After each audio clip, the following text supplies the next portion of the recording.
Bienvenidos a la presentación del día de hoy, esta charla que tiene como objetivo contarles los resultados de una experiencia implementada en Clínica Colsanitas que tenía el objetivo de garantizar la atención centrada en el paciente en los procesos hospitalarios durante la pandemia, principalmente en los inicios de ella.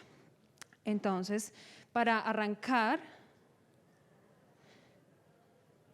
la declaración de conflictos de interés, no tengo ninguno que declarar en relación al tema que vamos a estar abordando el día de hoy y realizar un reconocimiento muy especial a los autores de este estudio, quienes son y han sido los líderes en cada una de las clínicas de la red en la implementación de esta estrategia y junto con sus equipos han trabajado fuertemente para hacer de esta una experiencia exitosa y tener los resultados que quiero compartirles el día de hoy.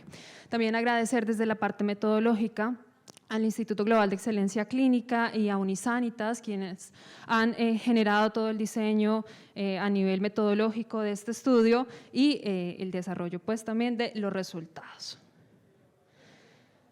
Para arrancar es necesario realizar un contexto que debe salir a partir de una reflexión que, aunque corta, profunda, nos permita entender y hablar acerca de esa transformación en la atención sanitaria que ocurrió de un momento a otro de manera abrupta, que nos tocó de alguna forma aceptar y comenzar a implementar en el día a día en la atención hospitalaria y que pues están muy relacionadas con las medidas de bioseguridad que se debieron adoptar.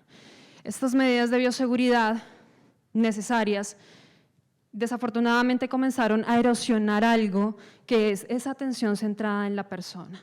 Empezamos a tener una ruptura en la relación, en la comunicación, en la participación de las familias, de los pacientes en su proceso de cuidado, en ese trato cálido, empático, como lo mencionaba la conferencista anterior, en ese proceso de atención. Y esta erosión generó un malestar psicoemocional, pacientes, familiares y equipos. Las familias se comenzaron a sentir excluidas del proceso de atención, los pacientes se comenzaron a sentir abandonados por sus familias y por sus equipos en la hospitalización y los equipos se comenzaron a sentir impotentes ante esta situación y un dilema ético-moral comenzó a surgir. Hay que hacer algo, tenemos que hacer algo porque la situación no puede seguir de esa manera. Ante este dilema, en Clínicas Colsanitas lo sentimos de una forma mucho más sensible y más grande porque se ha venido desarrollando una serie de estrategias desde hace bastante tiempo a nivel y desde la gobernanza clínica, pero también desde la gobernanza directiva, en relación a la humanización, en relación al cuidado centrado en la persona. Quiero resaltar de todas las iniciativas que se han desarrollado, las tres que ustedes encuentran en su pantalla, que son los pilares de la experiencia exitosa que les estoy compartiendo el día de hoy. El primero tiene que ver con la política transversal de cuidado centrado en la persona. Cuando hablamos de persona, no solamente estamos hablando del paciente, estamos hablando del paciente, su familia y los equipos de salud. Esta política nos habla acerca de 5 principios que se adoptan de manera transversal a todas las clínicas y que se busca cumplir con ello para poder decir estamos garantizando una atención centrada en la persona. Un segundo pilar tiene que ver con las múltiples estrategias que se han desarrollado desde servicio, calidad y experiencia y uno tercero con múltiples lineamientos institucionales, que en este caso de resaltar el protocolo Código Lila para la humanización en cuidados paliativos. De esta manera, entonces, para dar una respuesta, tenemos que hacer algo, se comenzaron a desarrollar múltiples estrategias con un solo fin, el fin de conectar nuevamente al paciente con la familia, de abrir espacios y canales de comunicación de alguna manera, de identificar, conocer, reconocer los valores, las preferencias, las necesidades que se estaban generando debido a las restricciones y debido a esa fractura en esa relación, en esa comunicación, en la participación. Las 7 modalidades, estas estrategias las denominamos como modalidades de acompañamiento enfocadas al paciente y a la familia y son las que ustedes encuentran en sus pantallas. Por temas de tiempo las voy a anunciar rápidamente, pero aquí ustedes encuentran mayor información sobre cada una de ellas. La primera es información virtual. La información virtual buscaba algo tan sencillo, pero tan fundamental, que es poderle dar a través de una llamada a la familia un reporte del estado de salud de su familiar en el hospital, decirle cómo está y hacerlo a través de profesionales en un primer nivel cuando la condición de salud del paciente no fuese tan crítica, hacerlo a través de múltiples y de diferentes profesionales de salud. Luego tenemos un segundo nivel y un tercer nivel que ya en una complejidad alta fue realizado principalmente por especialistas médicos. Después de esto, tenemos una estrategia sobre los dispositivos personales.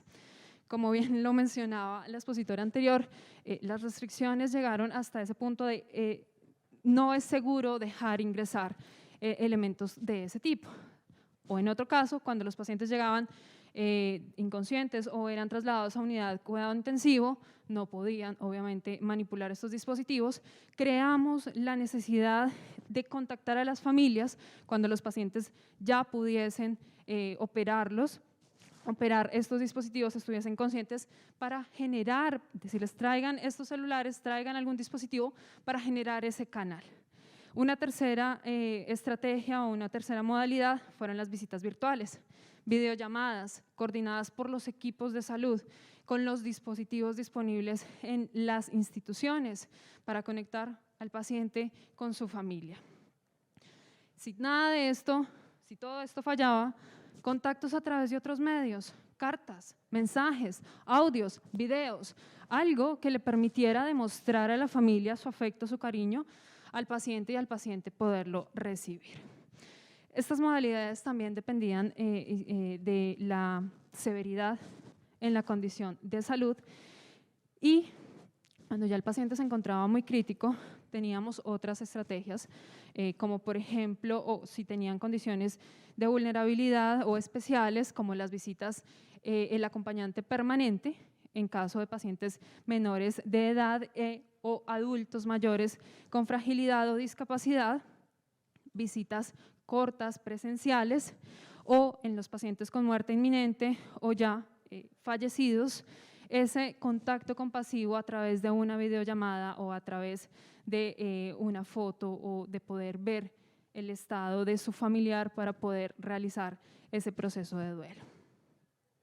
Todas estas medidas y todas estas estrategias presenciales cumplieron con las estrictas medidas de bioseguridad y tuvieron un acompañamiento muy importante de manera multidisciplinar desde medicina, enfermería, psicología, trabajo social e inclusive soporte espiritual.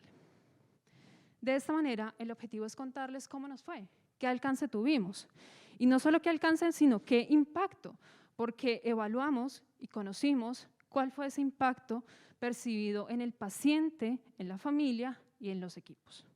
Para esto, entonces, lo que hicimos fue un estudio mixto de metodología cualitativa y cuantitativa, en donde para el alcance de la estrategia analizamos desde la estadística descriptiva el alcance que tuvimos por cada una de las modalidades y para la evaluación del impacto realizamos 30 entrevistas a estos participantes que les menciono y se analizó a través del método propuesto por Colaisi. Este estudio contó con el aval del protocolo del Comité de Ética de Unisanitas. ¿Cuáles fueron nuestros resultados? Los resultados entre agosto y octubre del 2020 fue llegar a impactar a 871 pacientes hospitalizados. El 70% de estos pacientes tuvieron un diagnóstico positivo de COVID y una estancia hospitalaria entre 1 y 90 días. Entre ellos, se contactaron a 764 familias a través de información virtual, teniendo un total de más de 3.000 llamadas reportando cómo estaban sus pacientes, sus familiares hospitalizados. Tuvimos 71 visitas en promedio al día, visitas virtuales. Se contactaron a 20 familias a través del contacto compasivo. 154 pacientes tuvieron visitas presenciales, 114 pacientes acompañantes permanentes y tuvimos más de 400 contactos a través de otros medios. Aparte de las cifras tan significativas, esta estrategia, ¿cómo se percibió? Desde los tres puntos de vista, del paciente, del familiar y de los equipos, se percibió como benéfica. ¿Benéfica para qué? Para aumentar la confianza en los procesos de atención, para disminuir, mejorar esa disposición para las actividades de cuidado dentro de las instituciones, para mejorar ese afrontamiento a la enfermedad. También como permitió un óptimo involucramiento de las familias en el proceso de cuidado. Se percibió también como útil para evitar la muerte en soledad, para facilitar el duelo y devolver y restaurar esa regulación emocional. Específicamente en los equipos, no solamente contribuyó a esto, sino que generó satisfacción personal y laboral, fortaleciendo ese sentido de pertenencia con la institución y generando en ellos mismos un proceso de aprendizaje, de reflexión y de crecimiento personal. ¿Cuáles son entonces las lecciones aprendidas que nos quedan de esta experiencia? Son 4. La primera está relacionada con la importancia de mantener una atención centrada en la persona, aún en condiciones hostiles, aún en condiciones difíciles como las que nos ha presentado la pandemia. Realizar ese acompañamiento requiere de tecnologías, pero no necesitamos las tecnologías ni costosas ni imposibles de alcanzar. Es nuestra segunda lección aprendida. Podemos utilizar los mecanismos que tenemos a la mano, podemos hacerlo posible, pero necesitamos algo, que es nuestra tercera lección. Necesitamos un compromiso desde una gobernanza clínica, compromiso desde los equipos, desde los profesionales que están en el día a día atendiendo, pero no solamente ellos lo hacen posible. Necesitamos también contar con una gobernanza directiva, que se sienta sensible y comprometida y que entienda el valor del cuidado centrado en la persona. Y este valor, finalmente, que es nuestra última lección, se relaciona con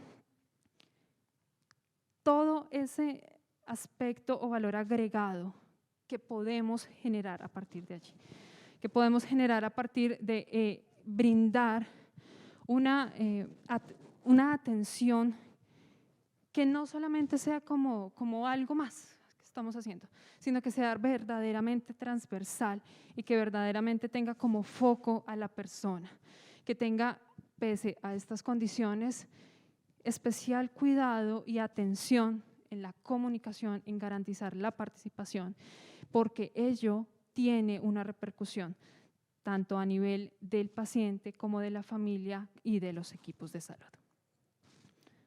Muchísimas gracias por su atención.